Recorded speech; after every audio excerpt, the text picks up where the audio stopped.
অর্জুন আপনার কমলবুহ ভেঙে দিয়েছে গুরুদেব, আর ওই সিন্ধু নরেশের দিকে ক্রমশ এগিয়ে যাচ্ছে।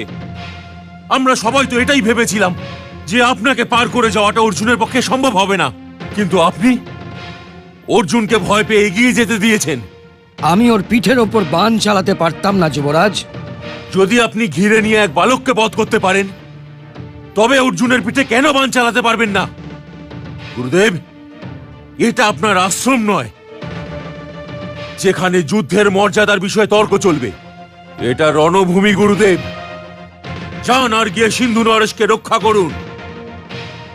সিন্ধু নরেশ তো কাল রাতেই সিন্ধু দেশে প্রস্থান করতে চেয়েছিলেন, কিন্তু আমি ওনাকে কথা দিয়েছিলাম যে আমি অর্জুনকে ওর কাছে পৌঁছতে দেব না।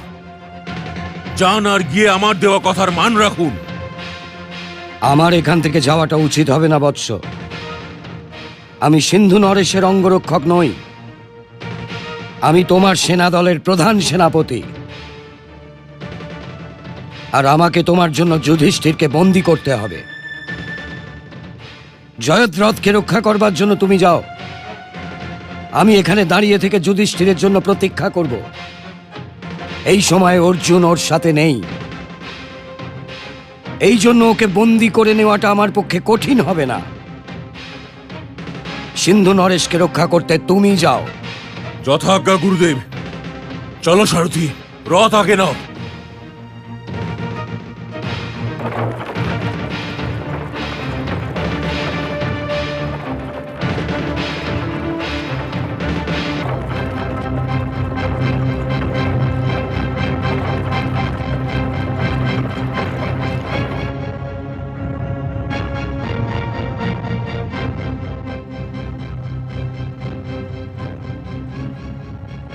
রথ কেন থামিয়ে দিলেন কেশব? তোমার অশ্ব ক্লান্ত হয়ে গেছে পার্থ, আর ক্লান্ত হয়ে যাওয়া অশ্বরা তোমার রথকে বিজয়শ্রীর দিকে নিয়ে যেতে পারবে না। কিন্তু কেশব,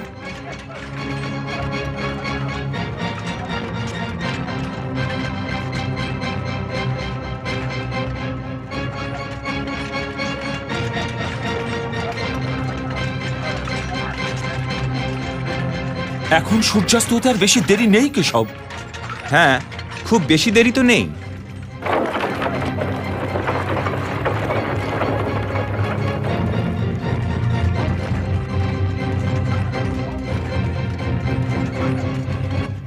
সাবধান অর্জুন। দুর্যোধন, অর্জুন এখন ওর রথের ওপর দাঁড়িয়ে নেই।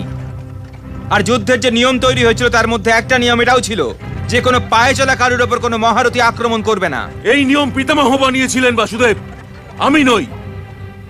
আমার নিয়ম হলো এই যে শত্রুকে যেখানে পাবো, যেমনই পাবো, তাকে সেখানেই মেরে ফেলা উচিত। সাবধান।